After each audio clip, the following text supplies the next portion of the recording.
So I'm going to jump into this because I have a topic to talk about today. Um, it's the 19th of this month of May. I just came back last Saturday, from Motor City Comic Con, which I'll talk about soon in either on my TikTok or on my Twitter. Or if you follow me on Twitter, I've already talked about most of it, but I will most likely bring more up about it on TikTok or anything else. Also, I apologize. I'm a little bit under the weather. I'm just recovering from a little bit of a cold. So I'm having a little bit of a sore throat problem. So I apologize for all the phlegming and such.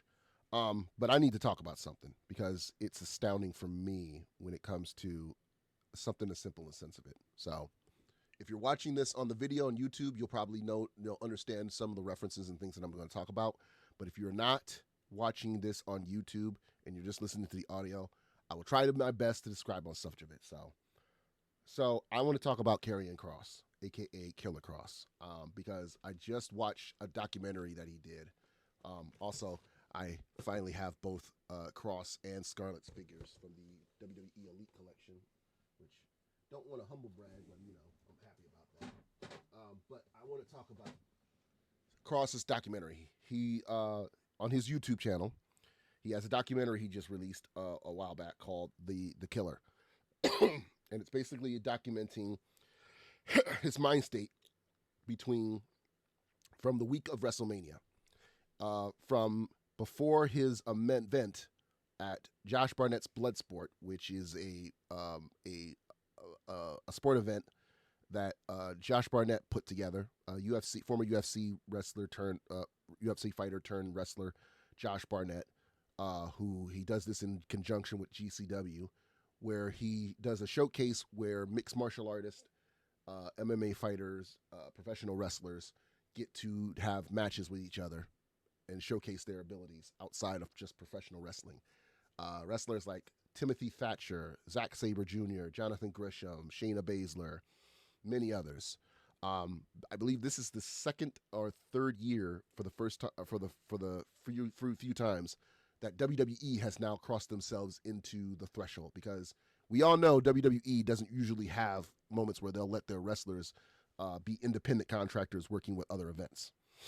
But they've been recently doing that for the last 3 years, and this is the one event that GCW has been able to do with WWE wrestlers.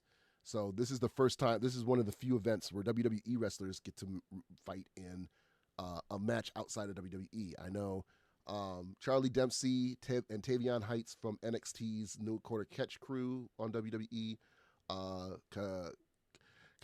Katana Petrovic from NXT also has a match here. Natty Neihart, a.k.a. Natalia, makes her GCW debut during this year's Bloodsport as well. And finally, Karrion Kross returns to GCW for the third time, I believe. This is the third year he's done it. Now, the first 2 years he's done it, he was known as Killer Kross, of course. I think this is the first time he's back in Bloodsport as a WWE superstar. So that's why he's known as Karrion Kross on the roster for here. But it showcases wrestlers from, again, New Japan Pro Wrestling, TJPW, New Japan Pro Wrestling, Stardom, AEW, some of the wrestlers, of course, indie wrestlers. Because there are a few of them that are not even on any promotions and such. I think the only wrestlers who are not in this event are wrestlers, I think, from like companies like NWA and TNA, obviously, and of course AEW technically, but most of the wrestlers are not billed as AEW wrestlers, because two of the wrestlers from AEW are actually on this event. Layla Hirsch is one of them, because she is an AEW signed wrestler, but she's not billed as AEW. And then I believe another wrestler who is on the roster from AEW is also at this event as well. For the life of me, I can't remember their name. I have to look through the card. I think just Layla Hirsch. Layla Hirsch is technically the only wrestler from AEW that's on the card on here. Mostly everybody is TJPW, GCW, Stardom, New Japan Pro Wrestling, Independent, and WWE. There's a lot of WWE on the card. Pete Dunne, Karrion Kross, Shayna Baszler, Carmen Petrovic, Tavion Heights, and Charlie Dempson, all representing WWE in matches, which is a first. And of course, Josh Harnett is also on the card since it's his event, of course. But what makes this unique of it is the fact of this is the one event where he's actually in he is on the card in a match outside of WrestleMania.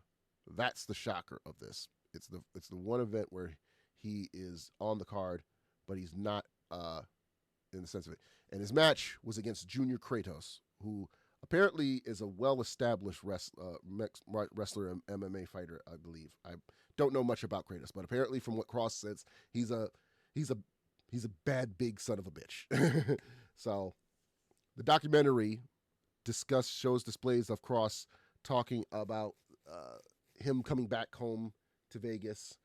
And while there's nothing heard yet from WWE about him having a match or anything from WrestleMania, so he's focusing on Bloodsport in that situation. And then rumblings of people who are basically saying, Kross, he deserves a little bit more. He had a elimination match on I think Raw or SmackDown, and he was eliminated, and people booed because he got eliminated, which was a surprise for him. He talks about that a little bit, integrated, and then, his mind state and everything in detail, leading up to his Bloodsport match in Vegas.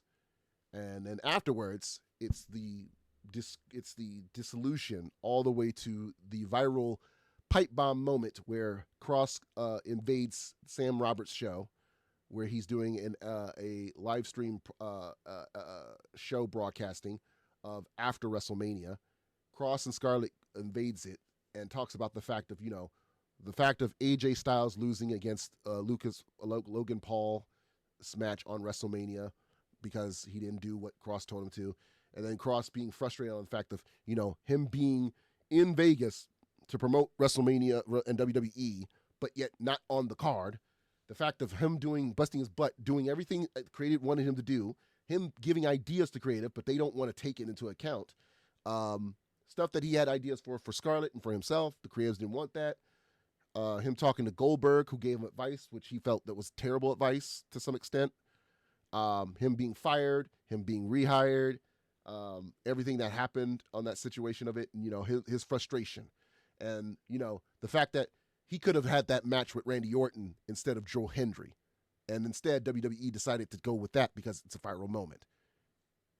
And, the fact that he's like, no hate to Joe Hendry, but you could have had me on the card with Randy since it wasn't going to happen with him and Kevin Owens, because Kevin Owens had to drop out of the match because he had a neck injury that he has to have surgery for. So he literally had to leave from within it. So his match against Randy Orton didn't happen.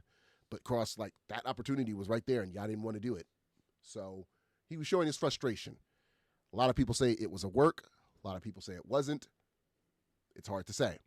But it became a viral moment itself, which is funny because he said himself, this year WrestleMania was about viral moments. Logan Paul winning a match, and he's not even a legend, a wrestler who's done this for years, yet AJ has done it for years. The fact that Joe Hendry was the matchup against Randy Orton, even though Randy Orton chose Joe Hendry. A lot of people didn't know this, but I don't think Kross knew that. But Kross was showing his frustration. A lot of people don't know if it was or not, but it got a lot of attention. So much that several things started happening.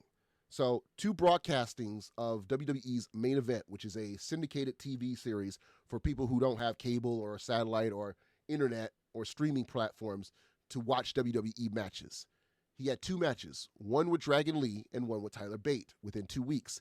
Both of them have gotten high attention, virally high attention. And one of the matches he actually won in. And the reaction from the crowd of his entrance and so forth in the match were cheering for him more than the opponent. Now, he lost against Dragon Lee, but he still got cheered. He won against Tyler Bate and got cheered even more.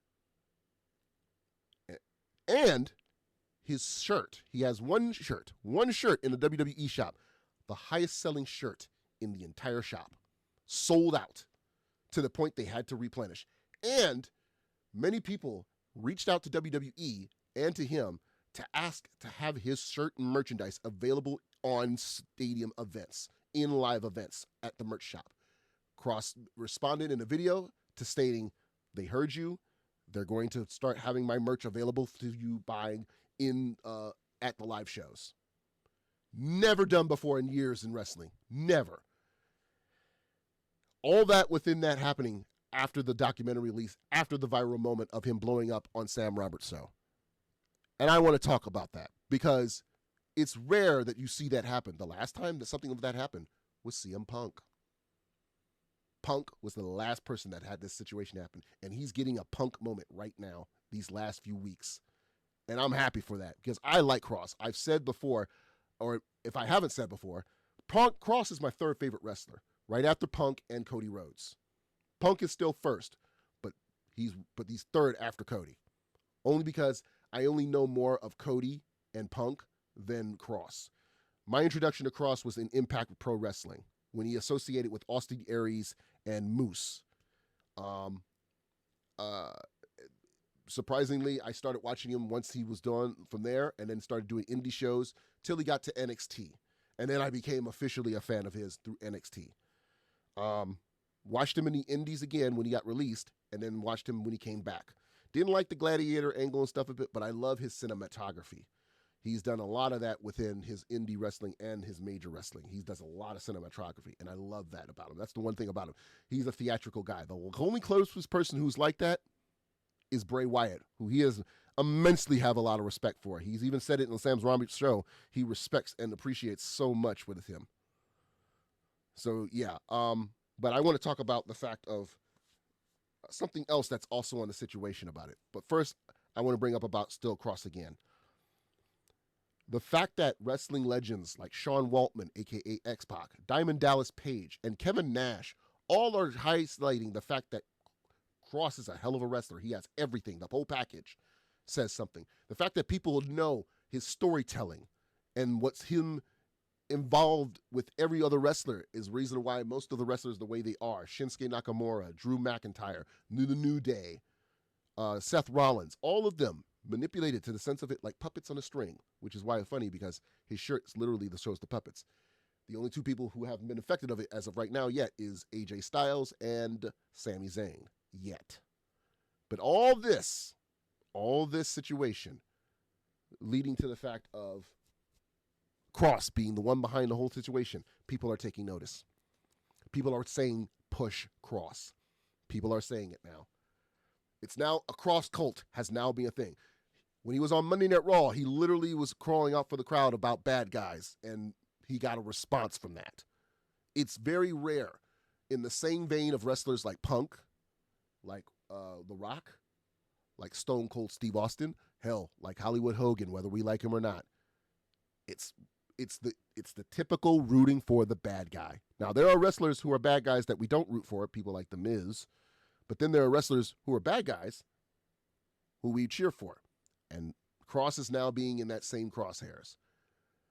And I love that for him. I do. I fucking love that for him. I think it's about damn time because his theatrics all the way up to Lucha Underground when he was the White Rabbit was so appealing to me. And I didn't see a lot of wrestlers with that same integrity with some extent. Wrestlers like Raven, Daphne before she passed away, and Rosemary even. Most of those wrestlers who had those dark minutes of it. Undertaker, to some extent. Those wrestlers with those heavy theatrics, we don't see a lot of that sense of it. But more on not just horror, but more of the fact of manipulation, darkness sense of it, twisted selves, things like that nature. Bray was the closest to that before his passing. And I love that for Kross.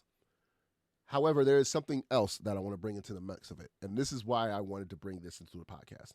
There is one element of somebody who I personally feel in this situation has not gotten their due that we also need to bring up about in this situation.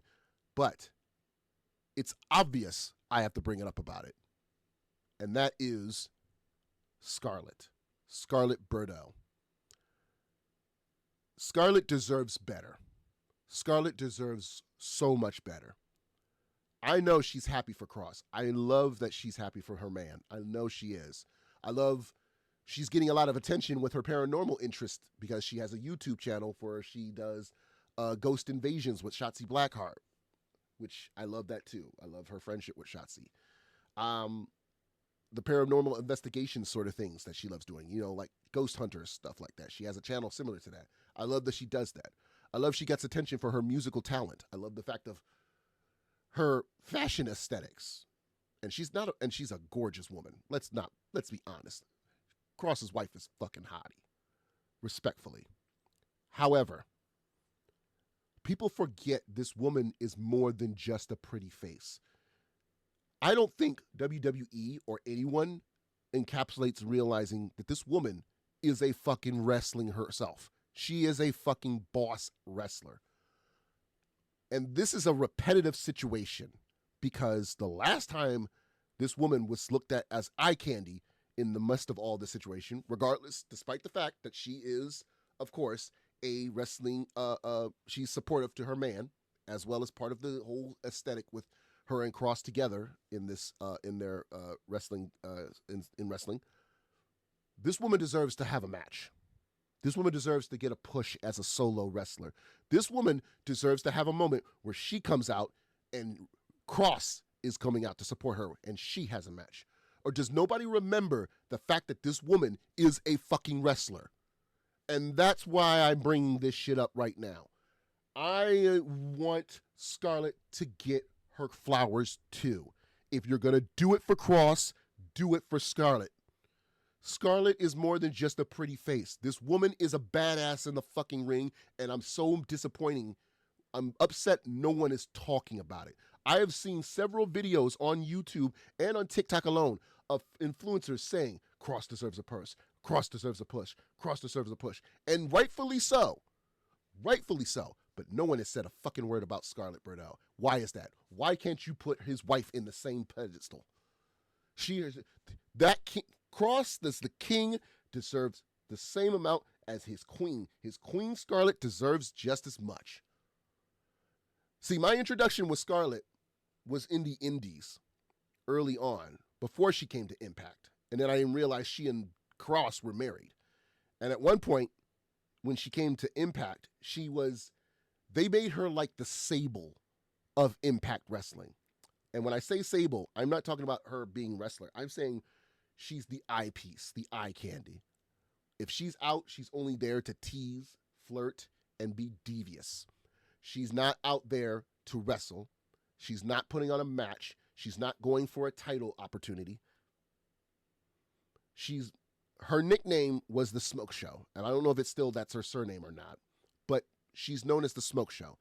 She had a show segment on TNA, just like Alexa Bliss did, just like Kevin Owens and The Miz did, and it was called the Smoke Show with Scarlet, where Scarlet would talk and interview with other wrestlers, but it was more of promo for the wrestlers and such, with male wrestlers and such like that, and flirting with her and everything, and she would come out being the flirt eye candy to the wrestling fans and such.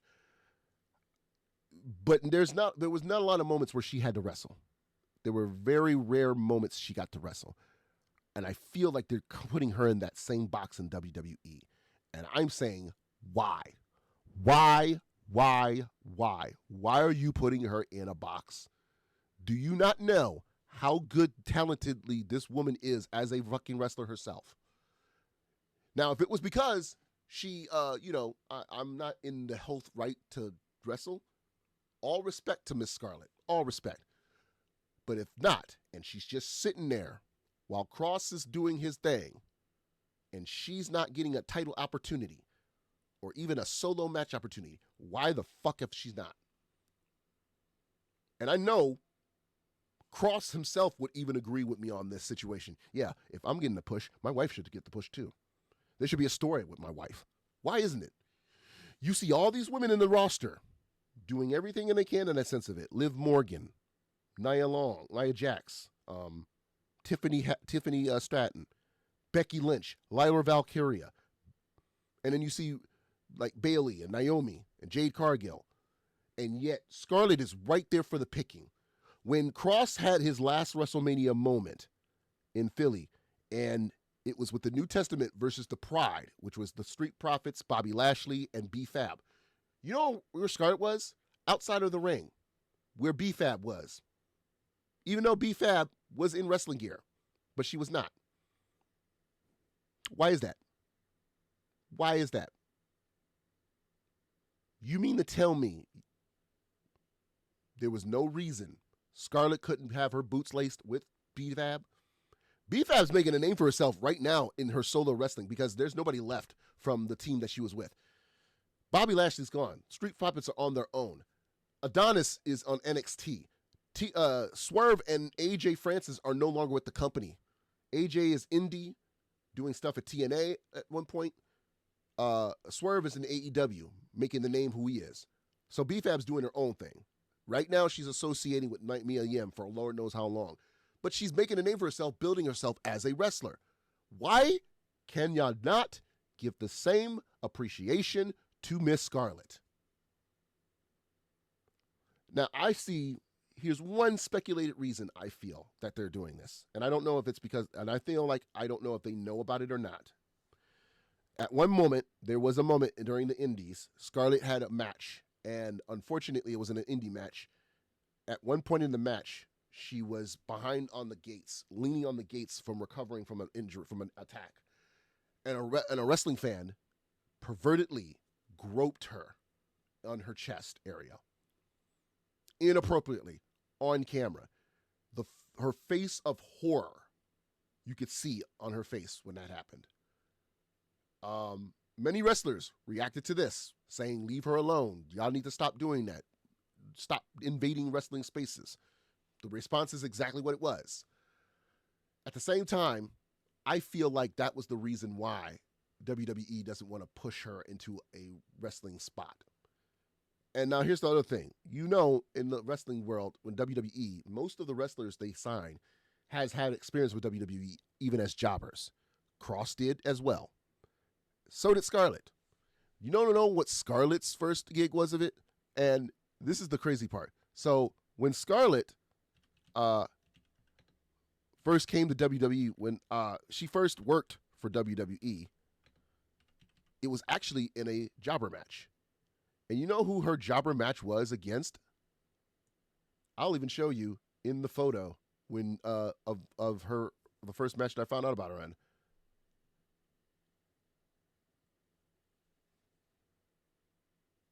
It was with Nia Jax. This was her first jobber part in WWE before she would be signed as a wrestler. She was hired as a jobber. Most wrestlers in WWE who before they sign to WWE, they get hired to be jobbers for their roster members, so they could make the roster members look good. Whether you're a heel or a babyface, it doesn't matter. Every wrestler has done it. Johnny Gargano has done it. Ciampa has done it. Joe Henry's done it. And obviously, Scarlett has done it. Now, Scarlett was hired to be a jobber who was a Sasha Banks fan. Hence why if you look at her shirt, you can see she is wearing a Sasha Banks t-shirt. Now, there's a moment in the promo before the match where Scarlett is interviewed by, I believe, I want to say either Charlie Caruso, which I don't give a shit about, or it was, what's her name? What is her name? I'm so sorry. Kathy Kelly. It's one of those two. But she's interviewed by one of those two broadcasters, and they're asking her about why she's here tonight, what she wants to do. Scarlett basically says, like, I'm a big Sasha Banks fan. I love her being a motivation for me and such. I want to be just a good wrestler just like her, and I feel like she's a great inspiration for all women. That cheesy kind of gimmick she was doing, playing, a wrestler who's also was inspiration for Sasha Banks, which is why she's wearing the Sasha Banks shirt. So she has the match, and she gets brutalized completely by Nia Jax, because Nia Jax basically hears that and says, I'm just going to mutilate you. So that's what happens. She ends up brutal. She ends up just destroying Scarlet to the point you see her in this scene right here. This was Scarlett's first introduction in WWE. And this is after she did the Smoke Show and no longer worked the TNA. Now you have to remember, Smoke Show was already a thing. Like I said, when she was in TNA, she was known as the Scarlet from the Smoke Show. And it was, the Smoke Show. It was an event where she would do like these interviews and stuff like that. Let me see if I can pull up like a title card for it, because during that event of it, she would do these title card events of it. I'm pulling this up for the video people out there, where she would do like these interviews and stuff, like I'm trying to think, Marilyn Monroe type of thing. And it was a big situation about that, but never a match. She wouldn't do a lot of, there wouldn't be a lot of matches. There were rare moments where she would have a match on TNA, but most of the time she was not doing matches. I at least consider that for TNA. They at least did some moments where they gave her some matches, but most of the time it was the Smoke Show, which was her talk show. I personally feel like they're not giving her due, and it's very disappointing, because Scarlett deserves better. She is a phenomenal wrestler. I truly believe she is. And I don't understand why WWE doesn't want to market that. I don't. She's talented in the ring. She's very talented. Most of the people who she associates also are wrestlers too. Harley Cameron, who was just getting into training when she was still friends with her. Shotzi Blackheart, I already mentioned about her. Brandy Lauren. They're all wrestlers. The influence, or the Iconics. The Iconics. Peyton Royce and Jessica McKay. She's friends with them.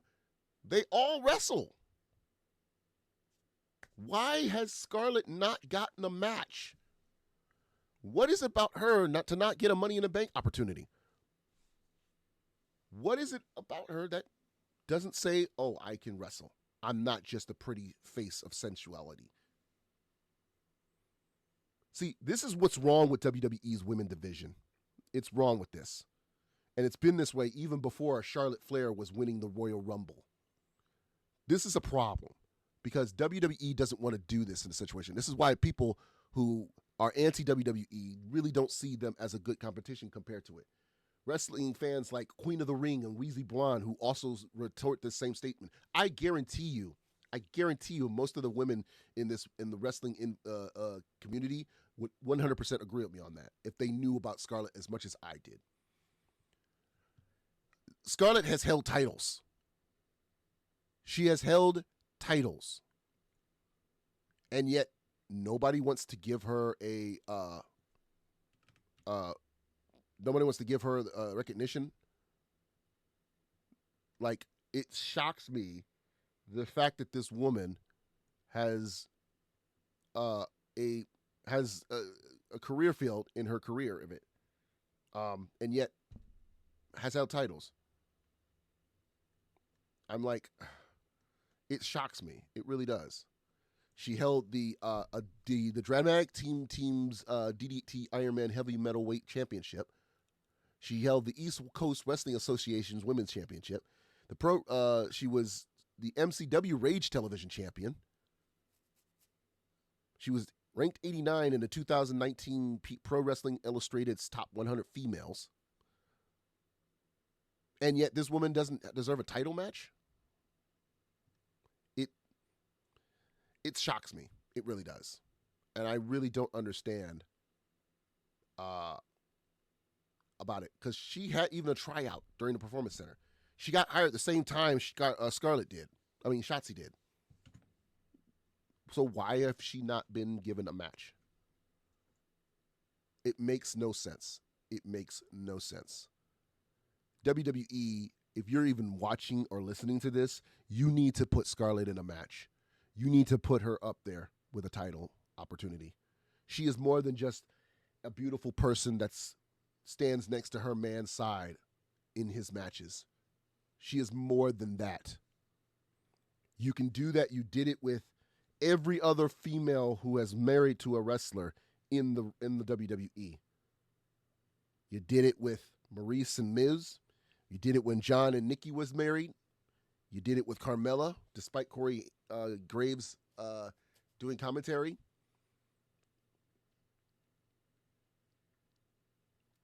You've done it with every wrestler whose spouse is involved in wrestling. Yet you can't do it for Kross and Scarlet. You can't put Scarlet in a match of her own.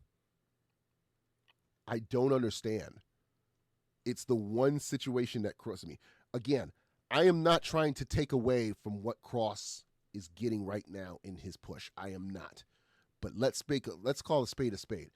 Scarlet deserves just as much recognition as Kross does. She really does. And it's disappointing that she is underappreciated just as much. And I think that needs to change.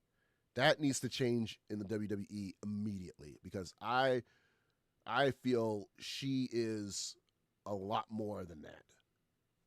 I mean, like, hell, the Devil's Bride. Like, there needs to be more shirts with her just other than one shirt she has, which is the Devil's Bride. There's more. There needs to be more than just that one shirt. I also want to bring up about another thing from Kross, and this is from something that I posted online. So by the time this episode is up, WWE is having they're getting preliminaries ready for the qualifications matches for Money in the Bank, which will be coming up soon. And a lot of people are asking, in Greensburg, who should win the Money in the Bank? And you know who I picked, because I made a little art design for him in honor. It's a no-brainer. It's a no-brainer. I made his own custom key briefcase. It's a no-brainer. 100% no-brainer.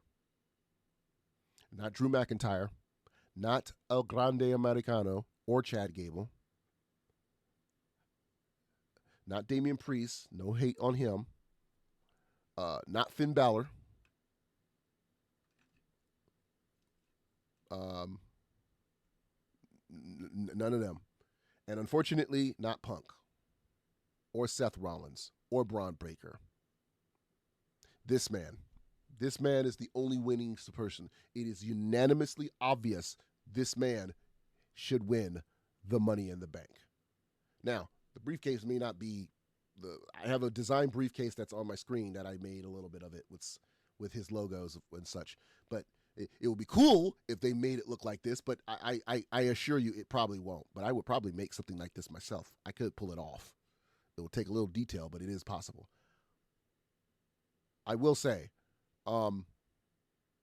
it's unanimous. With the push he's getting now, his shirts and stuff is getting successful. Like I said before, he didn't have his shirts available at live shows, merch shops, until people started asking and demanding it. And then he made a video stating the fact that now they listened and WWE is going to now stock his shirt at live shows. The fact that they heard him, the fact that 2 live events that were not broadcasted only on syndicated television, both got him pops. And then, of course, his Bloodsport match also got him over. It says a lot right there on him.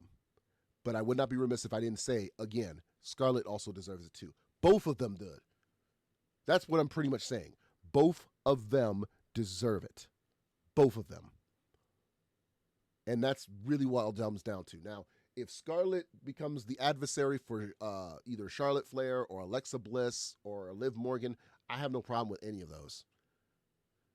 Now, I know there was an interview she had done recently with a podcaster who asked her about, if there was any chance she would have a match with Alexa Bliss. And she literally said one of the things she wanted to happen was, one of her dream matches was she wanted it to be a mixed match challenge match between herself and Kross versus Alexa Bliss and Bray Wyatt, The Fiend, which obviously never happened, but she would love that. She would have loved that. It makes sense, obviously. It makes sense. But at the same time, it's right there on the fact of her having an opportunity to wrestle. And the fact that no one has pushed a story or archive. And even Kross said it in his pipe bomb. Like, I have this idea for Scarlet. And they're like, nope, we don't want that. This is what we're going to do. Says it right there. Right there. And like he said, they're ignoring it. And they need to fix that. And we're letting them know this. The Kross cult, as I believe he would call us. As of this video up, I know I have two shirts from his pro wrestling tee shop that I bought, because while I like Karrion Kross, I'm always going to be a Killer Kross fan. And I got to show repping it. I have one shirt from him because most of the shirts he's had, they either ran out in my size or they ran out completely. One of the shirts that I wish I had gotten was the Devil You Know shirt that he first put out, and I wish they would restock it. I really do. I wish they restock it. I regret not getting it because of the fact of money, and then the fact that there was not a lot of sizes available. So the first shirt I have is the first shirt he had when he was on NXT. That's the first shirt I actually have of his. It's the only one I have of now until I get my pro wrestling t-shirts, which should be coming hopefully this week, because I'm filming this episode on a Sunday. So hopefully Monday or the later this week before I head to ColossaCon, which, by the way, I will be there all weekend from Wednesday to Sunday. You can go on my social media if you need to book. If you're a cosplayer that's attending and you want to book from me, just hit me up on my website or go to my social media and contact me there. But when it comes to my merch of my stuff, other than the figures and the shirt, I know I need more stuff from him. It's just money is not always easy. So, but I would strongly suggest that you all go watch his documentary on his YouTube channel, Killer Kross. Watch it. Watch everything happen on there. You will understand him in his mind state. You will understand his mantra, his true ways of it. You will see more Kevin than Killer or Karrion Kross, because he expresses his passion and his love in wrestling, his hometown, the Wrestlemania situation, Bloodsport, everything leading to everything that his mind state and all that taken into account. You see in this video, it's the best definitive of what defines him. It really is, and I could not be more supportive of him. Now, he also has released a book, if I'm correct. The book, I believe, has out now, and I believe he has posted about the book a few times, which is why he renamed his Twitter under his real name, which is Kevin Kessar. He has a book out, which is the book. I believe I'm pulling up his website for the book. His autograph book, Life is Fighting, is an inside book which tells the story on the sense of his background, the lessons he learned, everything on his life and stuff. You get to know more about Kevin Kessar, the man behind Kross, and the journey and his battles and whatever he had to deal with. In a sense of it, I'm planning on buying the book myself, so trust me on that. I'm hoping an audiobook is also going to be available too. Funny enough, as you can see here on the website, on my looking here on the Premier Collectibles, Becky Lynch's book, Rebecca Quinn, not the average girl, and then Soraya, aka Paige, Helen Blut's Calling My Way Through 9 Lives, which is also her books. So 3 other wrestlers in books. But yeah, I would probably get his book. So they also have Ronda Rousey's book, which I don't care for. But yeah, I just wanted to bring up about Kross's documentary because it's so good. I now know a little bit more on his end of it, and getting to know everything on his end as the wrestler he is, and everything that he had to deal with of this week in WrestleMania is so incredible. And I'm honest. I'm going to be honest. I did not expect to like it. I did not expect to like it so much of it. But then again, I'm always doubtful of myself. But it just cements the fact of why I find Kross interesting. I find him so fascinating. Like I said, the closest thing to what Bray Wyatt used to be for me is what Kross is. And I could not be more happy about the fact that of now people starting to realize this man's potential. Because again, I saw this back in Impact, and Impact didn't do a good job with it. And then WWE had him in NXT in the right way until it came to his main roster, and then switched out the gladiator gear. And that's when they screwed it up. So when they brought him back, then they were like, okay, we're not going to do that angle. We'll let you do what you want to do on that sense of it. And thank God they did that. And it's worked to some extent. But yeah, watch the video on his YouTube channel. And while you're at it, subscribe to his channel so you can see all his other vignettes and stuff that he's done. Because he's done a lot of vignettes over the years in wrestling. There are a lot of them that are on that channel that are really good. And it helps you see what his expression of his artistic styles for his creativity in wrestling when he's creating stories and such. Because these are so good ideas. At one point, I had said to myself when he got released, like, you know, he's AEW bound. But at one point, they had stated that he has no intention to ever go to AEW, which, honestly, I'm glad he isn't. AEW is not good for him. AEW will bury him and Scarlet, even worse. So I think he dodged a bullet not going there. And TNA, they ruined that reputation. They did. And he stated already the fact on an interview with Chris Van Vliet, he did his time in NXT. There's no need for him to go back. No need for that. So I'm hoping that if it means he has to fight my boy Punk or Aleister Black or Cody Rhodes again in this situation to get a title shot, so be it. I would love him to take on John Cena for that title if it meant for it. But at one point of it, I'm hoping out that he gets this push.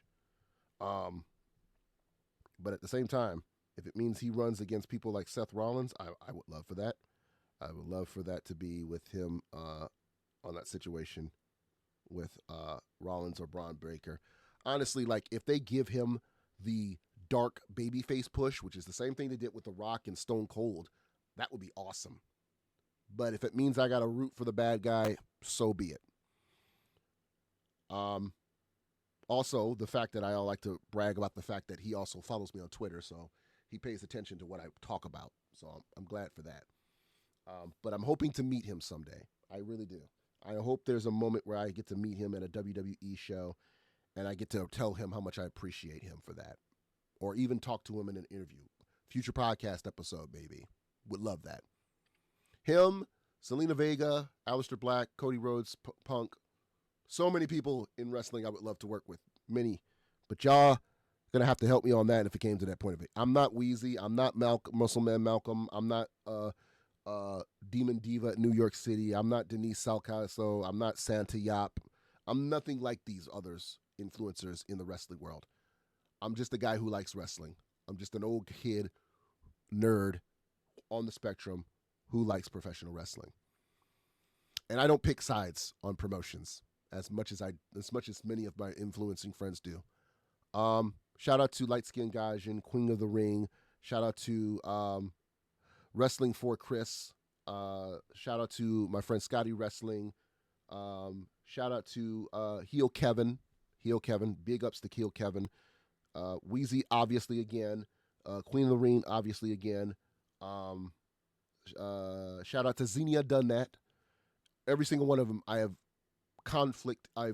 conversed with time to time online. And I think each and every one of them who are bigger than me, but have been humble enough to communicate with me when it comes to wrestling, whether I made good or bad takes. And sometimes I do need to be humbled. Sometimes. And to every wrestler who follows me, Selena Vega and Kross specifically, for now, hopefully, once I build a name for myself on this podcast, and I will, I would love to hopefully have many of you as future guests. And I want to do what Cody did. I want to talk about more than just wrestling, because I really wish his podcast would come back. Beyond wrestling, what's it? Everything but wrestling. I think he needs to bring that back, especially since he's off TV for a while. But with that being said, I'm going to end this episode a little earlier than expected. Again, go check out Karrion Kross's YouTube channel, Killer Kross. Watch the documentary The Killer, and you will understand on that promo pipe bomb that he did. And I hope that WWE will listen. They're already listening when they seen his main event. They're already listening when they saw the pipe bomb. They're already listening with the documentary, with the merch. It's only sooner or later. Time will tell the toll. As always, TikTok. I'll see y'all in the next episode.